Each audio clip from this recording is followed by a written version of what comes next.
За сайн байцгаана уу. Тэгэхээр өнөөдөр би нэг бөөм өргөлтэй холбоотой чухал сэдвийг хөндөе гэж бодлоо. Тэгээ интернетээр ингээд янз бүрийн бөөтэй холбоотой бөөнрийн ингээд бичлэгүүдийг ингээд харлаа л да. Тэгээ одоо энэ дэр нэг бичлэг тавигдана. Тэгэхээр би хүмүүсээс нэг зүйлийг асуумаар үдээ. Бөөм өргөл жүжиг үү? Бөөхөн жүжигчин үү гэж. Тэгэхээр мэдээж бөөм өргөл бол жүжиг биш. Тэгэхээр бөөхөн ч гэсэндээ жүжигчин биш. Тэгэхээр бөөхөнд хин нэгний дүрд орох шаардлага байдгүй. Тэг ямар нэгэн хөш настай хүний ч юм уу дүрд орох ч юм уу тийм тий. Ямар нэгэн шаардлага байдгүй. Тэгвэл яг сүүлийн үеүүдэд бол бөөм өргөл бол шашин биш гэж хүмүүс маш их хэлж байгаа боловч яг нэг шашин мэт хитрхи ингээд өөрчлөлтсөн тийм өнгө аясууд бол айгүй их анзаарагддаг. Тэгэхээр нэг бөөхөн бол бид нар бол нэг яг юм шашинцсан сэтгхүүгээр хүлээж аваад тэг хин нэгэн бөө хүмүүст ингээд адис өгдөг ч байдаг юм уу тийм юм хитрхи ингээд шашинтсан байдлаар нь ингээд өөрчилчихсөн. Тэгээд маш олон ингээд галууд ч юм уу ингээд холбоодод ингээд янз янзын хүмүүс юу холбоодод үүсчил байна. Тэгээд өөрсдийнхөө болохоор энэ бол манай галын соёл, энэ бол манай галын ёс гих мэтчлэн бид нар ийм ёсоор бөөлдөг ч гэдэг юм ингээд тиймэрхүү өөрсдийн тайлбар тавиад байдаг. Тэрэн дээр мэдээж бөөгийн бөөлтөөр, бүжин тулаан дэгдэлтөөр гэх үгийг ингээл аяух ашигладаг. Тэгэхээр бөө мөргөл гэдэг маань хин нэгний одоо хэсэг бүлэг хүмүүсийн соёл биш. Энэ бол ямар нэгэн гал холбоодын соёл гэж байхгүй. Яг ганцхан Монголын бөө мөргөл гэж байгаа. Тэгвэл яг ингээд сүүлийн үед ингээд маш сайн ажиглаад авах юм бол бөө мөргөл нь бол нэг юм шашин. Тэгээд энэ олон гал холбоодод нүүсч гисэн тэд нар нь болохоор яг ийм шашны нэг тийм урсгал маягийн юмнууд болчихсон харагдаад идэв. Нэг шашнаас салаалсан янз бүрийн урсгалууд ч тийм. Жишээ нь буддын шин маш олон урсгал байдаг, мөн христийн шашинд маш олон урсгалууд байдаг тийм. Тэдгээр зарим нь бол гаж урсгал литер гэдэг шиг яг ийм хитрхи юм гаж юм буруугаар нь ингээд өөрчилчихсэн тиймэрхүү зүйлс маш их ажиглагтаад байдаг. Тэгэхээр бүх хүнийг бол ерөөсөө тэгж хитрүүлэн шүтэж ингэж ямар ч хэрэг байхгүй. Тэгэхээр бид нар юу шүтдэг вэ? Мэдээж бид нар өөрсдийнхөө онгод тэнгэрээ шүтнэ. Замун энэ мөнх тэнгэр байгаль дэлхийгээ шүтнэ. Тэгвэл хүмүүст бас ямар нэгэн зүйл төр хүнийг бөө хүнийг тэгж нэг бурханчлан шүтэж ингэж одоо яг нэг хотогт хуйлгаад тиймэрхүү зүйлсийг хүлээн авдаг ойлгодог шиг ингэж шүтгэхийн оронд бас мэдээж хүндлэн итгэх хэрэгтэй хүндлэн гэвч бид юуг шүтэж байгаа вэ? Түүнийг шүтэх хэрэгтэй. Тэгэхээр хүн боллоо ерөөсөө өөрөө энэ байгаль дэлхийгээс бүх юм авч амьдардаг. Бидний эдлэж хэрглэж байгаа энэ материаллык бүх зүйлс ямар нэгэн байдлаар байгаль дэлхийгээс авч одоо ашиглаж, өөрчилж, боловсруулж хэрэгтэй зүйлээ бий болгодог. Тэгэхээр бид энэ байгаль дэлхийгээс бүх зүйлээ авч байгаа юм чинь ганц тэр нэг бүх хүнийг биш энэ байгаль дэлхийгээ шүтэх, дээдлэх за эсвэл бүр шүтэж ингэж явахгүй маа гэхэд ядаж хүндлэх тодорхой хэмжээний одоо байгальтай хор хөнөөл багтаагаар амьдрах хэрэгтэй. Тинхийн оронд бол одоо ингээд нэг юм янз бүрийн ингээд нэг юм бөөн мэдэгдэхгүй, лам нь мэдэгдэхгүй те тэгэл нэг юм ирэх мэрхээр ингээд хүмүүст айдас өгөөд ч юм уу ингээд явж байгаа хүмүүсийг бол би үнэхээр хараад инээдтэй санагддаг. Тэгээ өөрсдөө янз янзын хувилгаан гэтэр хичгсэн. Энэ бол хоёр тусдаа зүйл байхгүй. Хэрэв үнэхээр тийм шарын бөө юм бол тэр номыг нь уншдаг байл та. Тэр шарын шашны эсвэл тэр нэг сахиусыг нь аргатчдаг, тагтчдаг хайр бөөгийн онгоцтой холбогдчихдаг бай. Тэгэхгүй тэгээ ганц нэг олигтойхон төв тэр шарын шашны ном судрыг уншиж чадахгүй нэг л эрэхтэй бол тэгэл өөрсдөө хувилгаан бөө гэтэргээд тэгэж явахын ямар ч хэрэг байхгүй. Яг үннийг хэлэхэд бол ингээд ийм одоо юм нэг л юм гэгээрцэн мэт эсвэл нэг л тийм агуу мэт ингээд дүр эсгэж байгаа хүмүүсийн цаана яг тантай адилхан асуудлууд бүгдэнд нь байгаа. Санхүүгийн асуудал ч байд юм уу, харилцааны асуудал ч байд юм уу. Тэр болгоноос ангижирч чадаагүй байгаа. Тэгэхээр тийм хүмүүс л одоо хамгийн их л өөрийгөө нэг тэгж дүүлгэж ярьд юм байл да. Би ийм хүн, би ингэсэн, би тэгсэн гээл те. Тэгээ би бас нэг зүйлийг хэлмээр байгаа. Яг маш олон ингээд янз янзын ингээд зан үйлүүд хийгдэж чинь тайлга дахиллага болж байна. Яг тэр тухайн хүмүүсийн л хийх нү байна. Тэр хүмүүсийн л хэрэгэлдэг. Гэхдээ нэг зүйлийг ойлгосоо гэж хүсэж байна. Энэ юу вэ гэхээр ямар ч тэр дахилга юу хийсэн бэ? Тэнд хичнээн ч хүн цугларсан бэ? Тэр хүмүүсийн яг бодитоор бол амьдралд өөрчлөлт орохгүй байхгүй. тухайн дахиж байгаа уул усандаа л зориулагдж байгаа.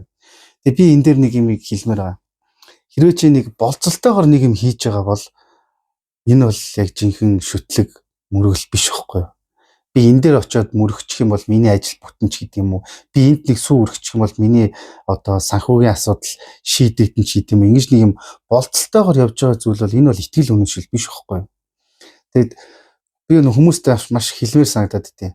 Чамайг хинч хараагүй байхад чи тэр зүйлийг хийж байгаа бол тэр ёс уламжлалыг үргэлжлүүлж байгаа бол хинч харсан хараагүй чи тэрийг хийх тийм сэтгэл зүйтэй байх юм бол тэр л жинхэнэ шүтлэг тэр л жинхэнэ зөв зан үйл болно. Түүнээс тэр ингээд хичнээн хүн цуглараад хичнээн хүн ирээд хідэн талаас нь бичлэг хийхийг тэрийг чухалчилж тэр зан үйлийг хийж бол тэр хизээч зан үйл болохгүй. Хідэн хүн харах бол, хідэн хүн ирэх бол, хідэн хүн сонсох бол гэж. Монголд маш олон бөөнөр байсан, эрт дээр цаг үедээч байсан. Яг нэлээд цөөрсөн үе байгаа л да. Тэр манжиус ахуулаад ч юм уу. Тэгтээ бүр тэр хуучин цаг үед байсан бөөнөр тэр ингээд л тэр нэг уул хайхад дахиж байгаа бол тэрнийг хідэн ч хүн ирсэн бэ, хідэн ч хүн харсан бэ тэрийгэ хийх л болно. Тэр ерөөсө хідэн хүн ирээд харах нь чухал биш байхгүй. Би энэ уулыг дахих гэж байна. Би энэ газрыг одоо тахлаг тайлах хийх гэж байна. Одоо ирээд та нар ажил үйлсээ даатгаараач гэдэг юм уу. Ийм нэг тийм нэг юм шашинлаг тийм философи ерөөсө байгаагүй байхгүй. Тэгээд хитрхи юм нэг юм шашинлаг юм философи олчихсон. Тэгээд янз бүрийн зүйлийг зохиочихсон. Яг үндэ хэлэхэд бидний дунд баримтлагдж байгаа ахуйн соёл уламжлал одоо энэ сүүлийн үеийн бөөгийн яс уламжлал гэж яриад байгаа тийм манай галынх юм байдаг, манай холбоох юм байдаг, бидний юм байдаг гэж яриад байгаа зүйлс нь бол үндэ дэндүү нас богинтой зүйлсүүд. Ихэвчлэн одоо хийж байгаа бөөгийн зан үйлүүдийг дийлгэх нь болохоор сүүлийн 10 гаруй жилийн хугацаанд л янз бүрийн тийм санаанаас зохицсон. Яагаад вэ гэхээр энэ дээр ерөөсөө маш ойлгомжтой тэдгэр хүмүүс мэдэхгүй болохоор зүгээр зохиочж байгаа байхгүй юу. Тэгээд төсөөллөөрөө ч юм уу тий эсвэл зүгээр урган сэтгэмжээрээ ч юм уу ингээд зохиочж байгаа юм.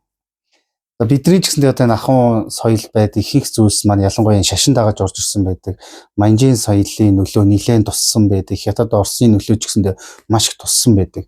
Тэгэхээр энэ болгонд ингэж хитрхи төөрөлж явахын оронд зүгээр л чи байгальд хийтэй ээлтэй бэ. Бүр тэгэж мод бариад тариад ч юм уу ингээд янз бүр юм хийж чадахгүй бол зүгээр хүндэтгэлтэй ханд. Чи эндээс бүх зүйлээ авч байгаа.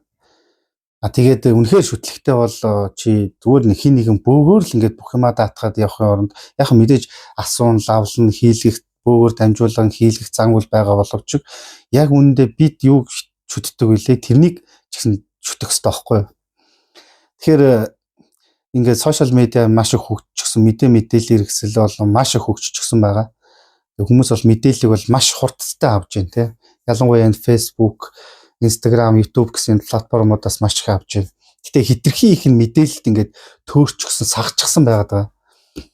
Тэр би энэ дээр юу хэлмээр байна гэхээр хит ийм их мэдээлэл донд ингээд төөрөөд ингээд яахаа мэдгүй зүгээр ингээд нэг арай олон тэр нэг хүмүүс үзэж байгаа ч юм эсвэл тиймэрхүү зүйлсийг хараад нэг дагаж хошуурхын оронд бол зүгээр л жизүү амьдрах болох байхгүй юу.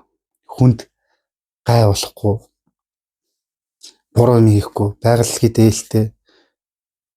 Тэгээ өөрөө зөв бодолтой, зоригтой ийм байх юм бол яг үннийг хэлэхэд бол тэгж их хүн засал хийлгээд ах шаардлага гардгүй байхгүй.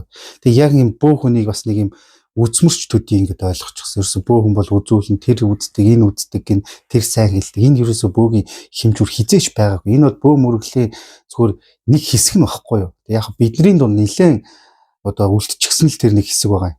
Түүнээс биш яг жинхэнэ бөөгийн ёс уламжлал гэдэг чинь маш агуу том зүйл байгаа. Тэгээд мэрэг төлөв гэдэг бол зөвхөн нэг хэсэг нь байхгүй юу.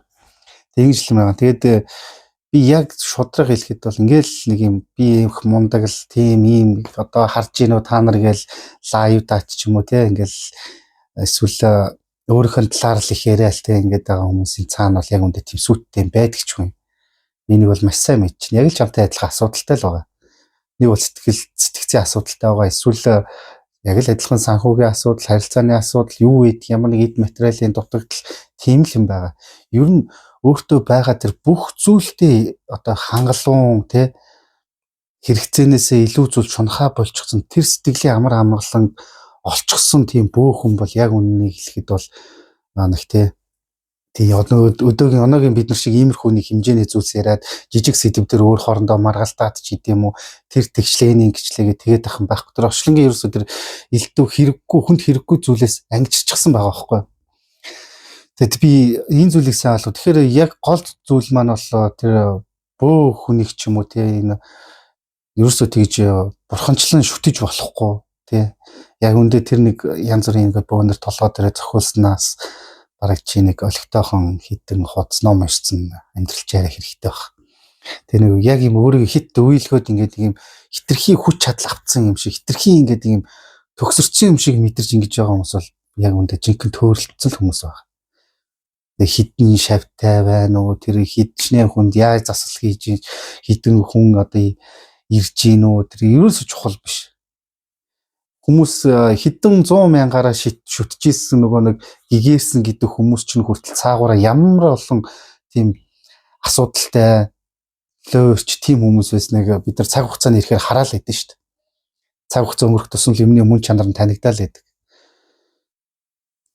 Тэгээ үүнтэй адилхан яг үнийг хэлэхэд бол чи байгаль дэлхий тийм үнэхээр яг хоо чи язгуур соёл уламжлалаа энэ зан үйлээ итгэдэг шүтдэг юм бол энэ тэнгэртэй энэ байгаль дэлхийтэй итэг эндээ зөв зөвтэй зүйлсийн зохимжтой хэмжээгээр зөв цагтаа өрөг аман өөртөө бас итэг тэгээд хүндэтгэлтэй хамт бусдыг яг өөртөө яаж харьцаасаа гэж хүсдэг шиг тэднэртэй бас тэгж харьцдаг үл чамд хин нэгэнтэй өс онцон болоод ах шаардлага гарахгүй. Гэтэ нэг юм хэлчихэ. Хил ам гэж яриад байдаг. Яг үндэ бол монголч бай дэлхий дээр ганцаараа л амьдраг бол энд хаа нэгэн газар хин нэгэнтэй үл ойлголцох ч байд юм уу? Эсвэл хин нэгэн чамд атаарах ч байд юм уу? Тиймэрхүү зүйлс байх л болно. Тэгээ өөрөөсөө бус бүх хүнийг л арчиж хаяхгүй бол энэ хорвоо дээр нэг тиймэрхүү жижиг сажиг хил ам бол байх л болно. Тэгээд иймэрхүү жижиг шалтгаануудаас болж нэг тийм зан үйл донд бити төөрөлдөрөө гэж хүсэж байгаа. Тэгээ хамгийн бас нэг чухал нэг гэх юм бол бөө мөргөл бол жүжиг биш. Бөөхөн өөрөө жүжигчин биш. Тэр хин нэгний дүрд орох ямар ч шаардлагагүй. Тухайн хүн тэр онгоцтойгоо тэр байгаль дэлхийтэйгээ харьцаад зан үйлээ зөв зөвтэйг нь хийгээл явна. Энд хажуунаас нь хідэн хүн харж байгаа нь хідэн хүн ирж байгаа нь тэр нь чухал биш. Яагаад тэгэхээр яг аргаа бол замаа зөв сонгоод үнэн сэтгэлээр ингэж явж байгаа бөөхөнд бол яг үнийг хэлэхэд бүх юм байдаг байхгүй. Тэр хүнд бүх юм байгаа. Тэр хүн дээр хідэн хүн ирэх нь чухал биш. Хичнээн ингээд утас хажуугаас нь бичих нь чухал биш. Тэ. Хідэн хүн сонсох нь ч чухал биш. Яагаад гэвэл тэр жинхэнэ бөөхөн учраас тэр хүнд бүх юм байдаг байхгүй. Тэгэхээр нэг юм бөөч мэддэхгүй, ламанч мэддэхгүй. Тэгэхээр янз бүрийн тийм цол мол өөртөө өгчихсөн, нэр гуншин өгчихсөн тийм хүмүүсийн ард бол яг чамаас нэг илүү гараадах юм юу ч байхгүй. Яг магадгүй хэдэн хүний тархийг эргүүлээд тиймэрхүү өрөөл байс нэртэй юм аваад нэг юм худлаа он явчих магадгүй. Гэхдээ яг бодит амьдрал дээр чамаас л ааж аргал мэдрээд чадахчгүй. Тэгэхээр би бол яг энэ жинхэнэ тэр бөө хүмнийг бол юу гэж ойлгодог вэ гэхээр тэр хин нэг хүлээдэг биш. Эсвэл ямар нэгэн зүйл хэрэгцээнээс илүү зүйлийг ингээл нэг шунаад байдаг биш. Зүгээр л амьдралынхаа утга учирыг олчихсон түүнийхээ тэр замаараа явахдаа сэтгэл хангалуун байдаг. Тэгээ хүнийг нэг нүдээр л харж чаддаг хүн байдаг болоо гэж боддог. Тэр баян байна уу, ядуу байна уу, хөгшин байна уу, залуу байна уу хамаагүй. Тэгээ ингэж хэлмээр. Тэгэхээр би та нарт нэг зүйлийг маш сайн ойлгуулсан болов уу гэж бодож байна. Бөө хүн эсвэл ямар нэгэн шүтлгийг хит тэгж нэг юм шашинцсан сэтгхүүгээр бити шүт, бити итэг. Тэгээд аливаа зүйлийг ингээд зөвхөн ингээд нэг өнгөцхөн мэдээлэл давтчих бити даг. Тэгээд нэг бөө хүн ч юм уу бөө мөрөглийг зөвхөн нэг мэрэг төлгийн хэмжээнд бити үлээж яв. Тэгээд тайлах тахилга гэдэг маань одоо янз бүрэл хаасаагүй болж ийн энэ бол яаж хийх нь тухайн нэг асуудал болчихлоо. Тухайн нэг яс боломжл болчихлоо. Гэхдээ бөө мөргөл шашин биш мөн энэ олон ингээд нэг холбоо халууд үүсчихсэн эдгээр нэг тийм шашны урсгал биш байхгүй. Энийг сайн ойлгосоо гэж хүсэж байна. Тэгээ одоо бол яг миний харж байгаагаар бол зүгээр нэг юм шашин тэгээ шашин доторх маш олон тийм салаа урсгалууд үүсчихсэн. Тэд нар өөрсдийнхөө үнэн гэж боддгоо л бусдад тулгаад ч юм уу эсвэл хүлээн зөвшөөрөх ингээд нэг явчихсан. Би маш олон холбоо ч юм уу маш олон хүмүүс нийлж байгаа харж ирсэн. Тэгээд юус нэг удаад ахгүй ингээл бас нэг дотроо 4 5 хуваагдал ингээл хуваагдал ер нь яг тийм бөөгийн нэг тийм урт настай тийм холбоо нийтэр юм бол сайн мэдэхгүй л юм байна. Тэгээд дандаа л ингээд дотроо хуваагдаад салчдаг. Тэгэхээр зүгээр хийж байгаа зүйлдээ л эзэн бол тийм хэдэн хүн харах, хэдэн хүн сонсох, хэдэн хүн чамдаар ирэх нь ерөөсөө чухал биш. Гол нь хийж байгаа зүйлдээ хариуцлагатай эзэн бол хамгийн гол нь чамд хэрэгтэй зүйл чинь чиний тархин дотор, чиний өөрсдийн чинь ертөнц дотор байгаа. Түүнээс тэгээд одоо энэ төрөнгээр хэсээд бөөлөдийг нэг хүчтэй болоод идэг юм бол байхгүй дээ яг үнэндээ. Тэгээд одоо энэ сүүлийн үеийн хөвсгөлийн ч юм уу энэ тентгийн ингээл хээрийн онгодуудаар янз бүрийн бөөнөр хэсээл ингээл тагчин аргаж ил гээд байгаа. Тэгээд уг нь бол тэр тиймэрхүү одоо газруудыг чинь аргадаг, тахдаг тиймэрхүү удам таньсан хүмүүс нь бол байж л байдیں۔ Тэгээд зүгээр яхаа шүтэж мөрөгөхөд бол буруу юм байхгүй. Гэхдээ өөрийнхөө хүрх ёсгүй юмыг оролдоод хэрэггүй л байхгүй тийм. Тэгж л хэлмээр байна. Тэгээд хэрвээ яг энэ мэтчлээ ингээд явах юм бол яг л нэг хэдэн жилийн дараа 10 жилийн дараа ч юм уу 20 жилийн дараа ч юм уу бөө мөргөлд бол нэг тайзны урлаг шиг болох үе дээ. Энэ ерөөсөө шоу биш шүү дээ. Тэгээ одоо бол яг юм шоу entertainment юм шиг хүмүүс ойлгочихсон тий. Тэгэл хүмүүс цуглуулах гэдэг. Ерөөсөө гол зорилго нь хүмүүс цуглуулах гэдэг. Янз бүрийн зар тавиалдаг хүмүүс цуглуулах гэдэг. Хэрвээ бөө мөргөл шоу entertainment жүжиг юм бол энэ боломжтой. Гэтэ тийм биш шүү дээ үнэндээ бол. Тэгээд яг энэ чигээрээ ингээд хит ингээд шашинц эсвэл хит юм шоу entertainment чиглэлээр хүлээж авах юм бол бөө мөргөл 10 20 30 жилийн дараа бидний үед дуусны дараа зүгээр нэг тайзны урлаг тэгээд жуулчдад ирэхэд нэг хитэн бөөг овцтой хүмүүс бүжиг тоглолтыг юм шиг тийм ойлголттой болчих үедээ гэж хэлмээр. Тэгээд ер нь альва шашин шүтлэгийн олон урсгал олон юмнууд нэг доор ингээд цуглархаараа нэг тийм үүдтэй үр дүн байдаг байхгүй. Яг тэр хүмүүсийн ер нь нэгдмэл нэг чанар нэтгэл үнэмшлэн нэлээ нэгдмэл олгодог. Тэгэхээр л нэг хүмүүс нэг юм дээр нэг итгэсэн цөөхөн бүлэг хүмүүс л нэг манай ёс гэл ингээд явчихад байгаа шүү дээ. Тэгэхээр хит тийм олон салаа урсгал эсвэл олон юм шашин түүнтэй холбоотой юмуд нэг доор ингээд ялангуяа юм цөөхөн хамт оронд байгаад тийм ч таатай биш. Тэгээд ч юу нь бас тайлга гэл хийгээл байгаа. За яг түүнээс өөр шүтэж мөргөж болно л да. Гэтэ тэрний үр дүн байна уу? Жил болгон л гол үргэлжилж байна. Тэгээ янз бүрийн юм болж байна. Байгалийн амжилт үзэгдлүүд болж байна. Тэ. Энэ л бидний хийж чадчих нь чадахгүй байгаа юу л хариулт шүү дээ. Тэрний оронд элдв ингээд мэдхгүй янз янзын зохиомл заавал үйлж байгаа орондоо зүгээр зөв зүйлээ зөв цагтаа зөх хэмжээгээр мөргөөд шүтээд явбал илүү дээр баг. Тэгж хэлмээр байна. Тэгээд ямар ч үед таныг ямар ч шүтлэг бишрэл 100% аврахгүй үргэлж таны өөрийн чинь хийх алхам байна. Тий, тэрийг л бодоорой гэж хэлмээр байна. Тэгэд бөө мөргөл бол жүжиг биш. Бөөхөн бол жүжигч юм биш.